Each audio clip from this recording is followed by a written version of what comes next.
Welcome to the Strategy Rewind Podcast. I am your host, Miguel LeBron. Here at the Strategy Rewind Podcast, we look at the relationship between goals, strategies, belief, and objective breakthrough. I'm so excited for today's episode.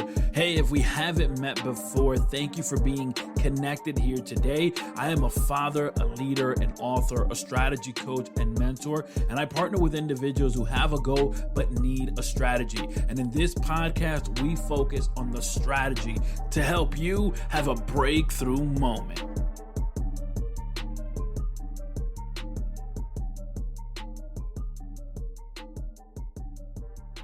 It's an interesting thing when we talk about success. Oftentimes we use other individuals' definition of what success is. For example, your definition of success is different than mine. It is, and that's okay. In fact, when we talk about strategy recognizes that difference because strategy is a defined number of steps that's required in order to get to a specific outcome. And therefore, the number of steps that you need to take and the number of steps that I need to take are going to be different. Like you may be 2 steps away from your breakthrough moment and I may be 12. While there are different definitions of it, when we talk about financial freedom, the same rule apply. Financial freedom, well, there's a different definition for you than there is for me. However, I think one thing cannot be ignored, and that's the fact that money is fuel and not the destination. See, money can't be the destination because money is fleeting. So we would first have to define what financial freedom is for you. For me, for my household, financial freedom is being in a position where we can buy, invest, and bless the way we'd like to without feeling any burden. That's financial freedom for us. So you have to get to a place where you've defined it for yourself, and you also have to understand that money is fuel. It'll help you go farther, and the farther you can go and the more you can grow, the more you can bless. But another thing we have to realize is that financial freedom is not this made up concept. It's something that is real, it's tangible. And the struggles that we face financially, well, that's universal. We've all faced difficulties. I come from a humble background where having enough didn't even seem like we had enough to do the things we wanted to do.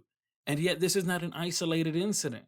I mean, when we look at the Bible, we see the story of Paul. And one of the things that Paul often said was that he knew how to live with enough and he knew how to live with not enough.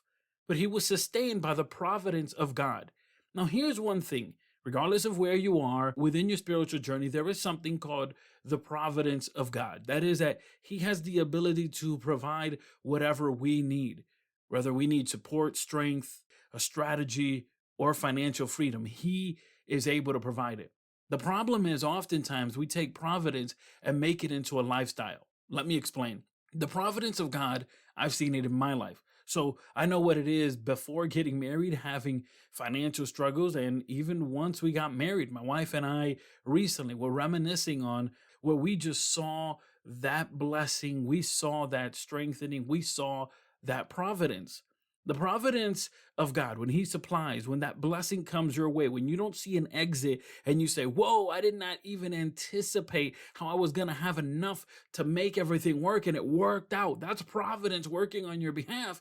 With that being said, the idea would be that that moment would, number one, strengthen your faith, and number two, cement your hope. You see, faith speaks about the past and hope speaks about the future. So in the moment of difficulty, your faith says, wait a minute, I've seen providence before. I've seen a breakthrough before. I've seen growth before. And so hope then says, and it will happen again.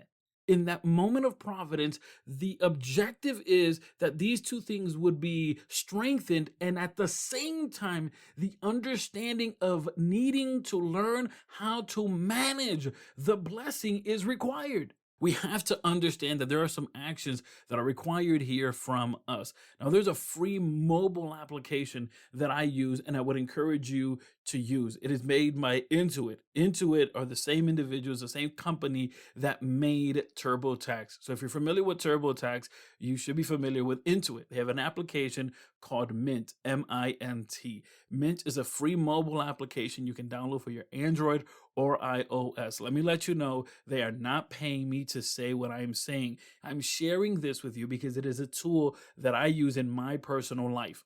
What's so awesome about Mint is that it allows you to create a central hub where you have all of your bills, your credit cards. You can put all of your accounts there in one central hub. It even allows you to set up how much you intend on paying for gas, or rather it be groceries or eating out, whatever it is. It allows you to create a budget. So this way, as the weeks are progressing and as the month is progressing, you have a visual on where your money is going to. And if you're actually going overboard or you're saving, it'll inform you and let you know, hey, you're saving. Or if you're not, it'll say, hey, you going on the opposite direction here. And it'll also give you some other suggestions and awesome, awesome tools. Again, it's made my Intuit and it's called Mint. With that being said, when my wife and I looked at our finances one day, we were surprised. You see, oftentimes before we even had kids, my wife and I would go out to eat together. And here's the thing, when it's just two individuals, you pay the bill, leave a tip, you're great. That's fantastic. However, you add another person and another person and another person.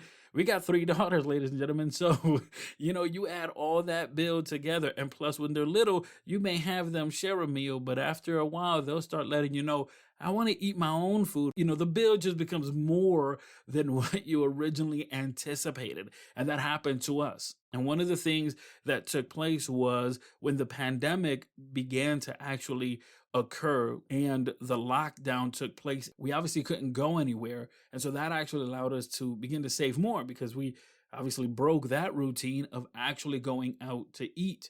So we broke that routine, and then eventually the lockdown was lifted and business were opened and we could actually go out if we wanted to.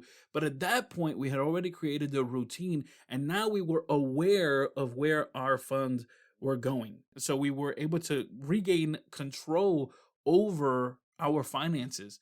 And during that time, they were also giving out stimulus checks. I mean, a bunch of things were taking place that just allowed us to say, okay, let's kickstart this back to where we need to get to a better and healthier place. And two things took place that helped us identify that we were in a better location financially.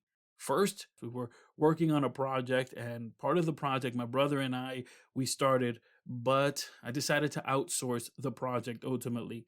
And when I outsourced the project, the contractor came, we started working, and he was doing an awesome job. And there was a moment where we kind of had to invest a little more financially. And we had that conversation, but it was just an amazing feeling when having that conversation with my wife, with the contractor, when figuring things out. It was an amazing feeling where I didn't feel like I had to choose. And like that feeling of, okay, if I invest a little more, I won't be able to do X, Y, Z. That was non existent. We did it. The project came out fantastic. Now, a few months later, there was a rainstorm. And in that rainstorm, on the distance, I heard a nice little drip, drip, drip.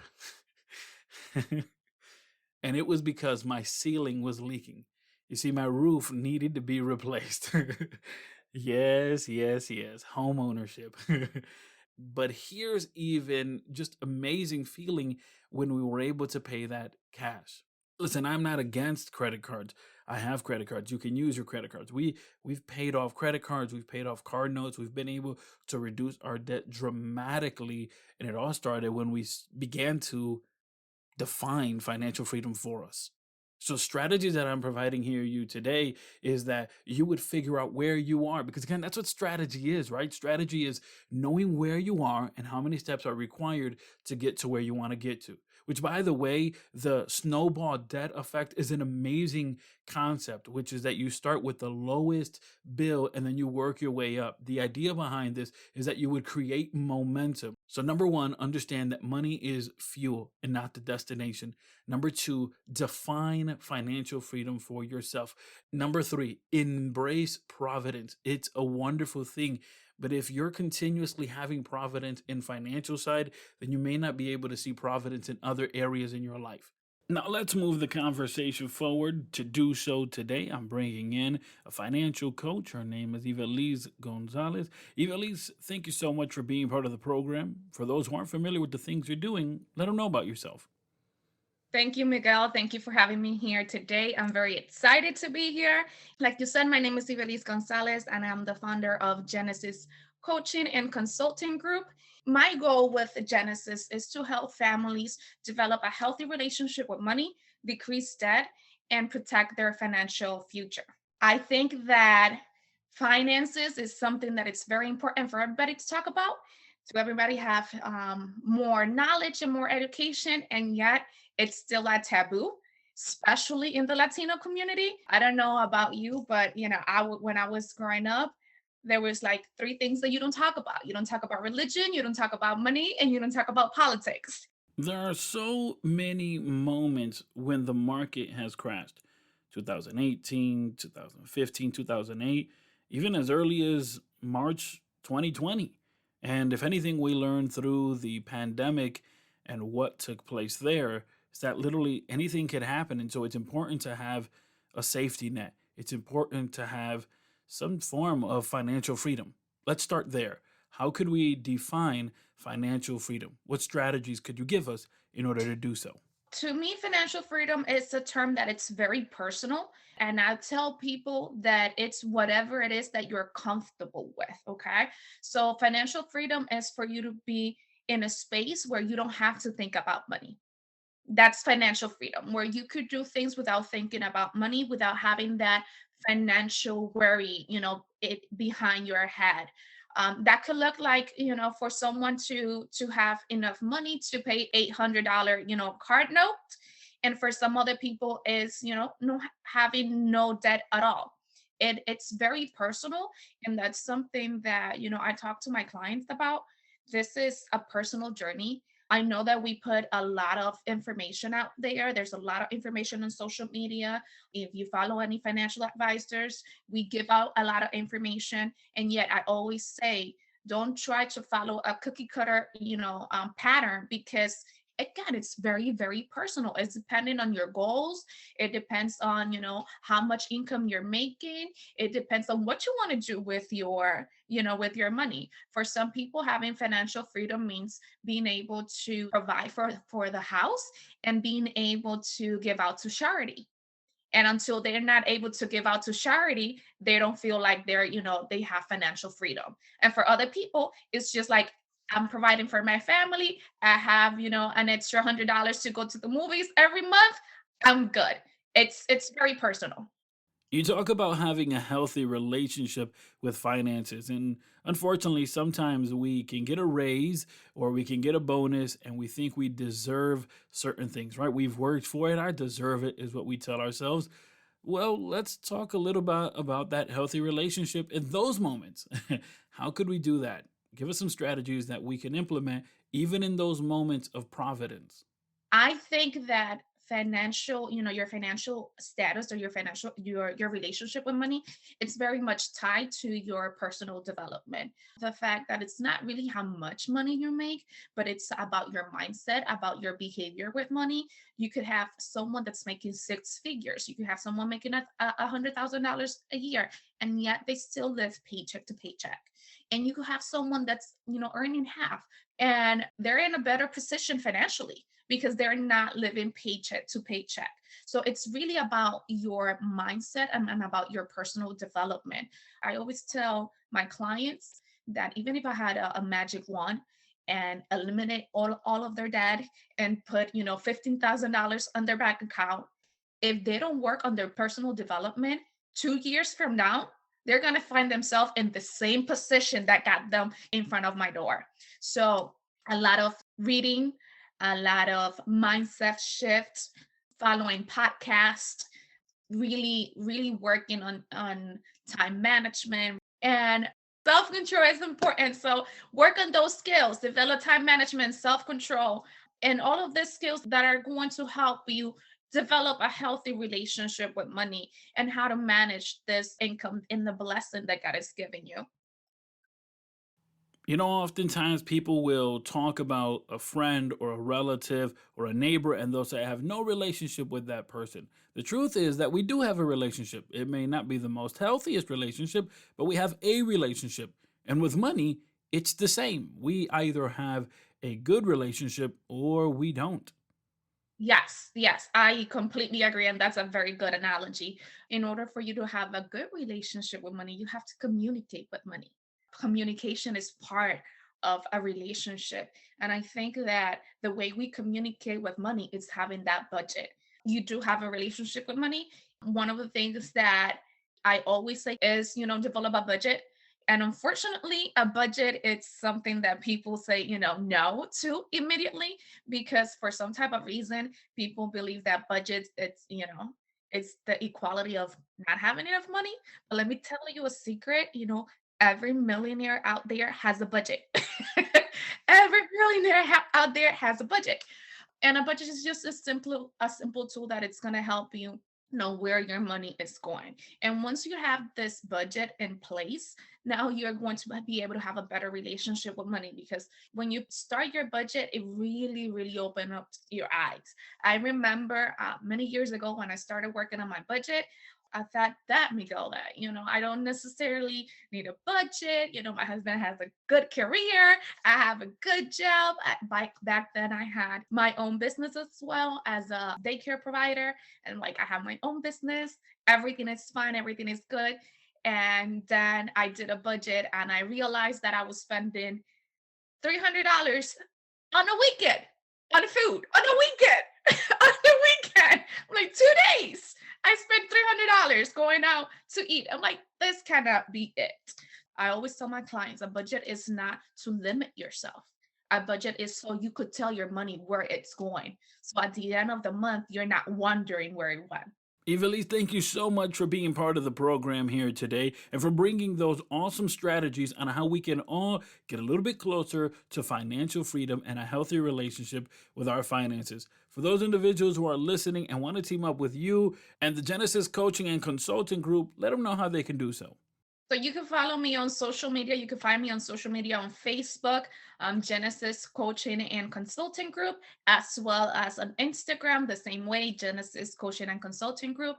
I post, a lot of information on my social media, and you could also look at my website, thegenesislife.com, and you can find information and articles there as well.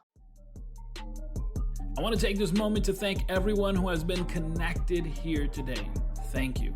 If you found value and insight with the strategies discussed today, check out the show notes for further highlights and helpful links, and consider subscribing to be notified when a new weekly episode is available. Also, please leave us a review on Apple Podcasts, as that helps us know that you like this podcast and want more of it. A special thanks to today's guest, and please be sure to follow them for more helpful information. Well, I'll connect with you on the next episode of Strategy Rewind, but in between time and in the meantime, check out MiguelLeBron.com, where you'll find free resources. Thank you for listening. I'll talk to you shortly.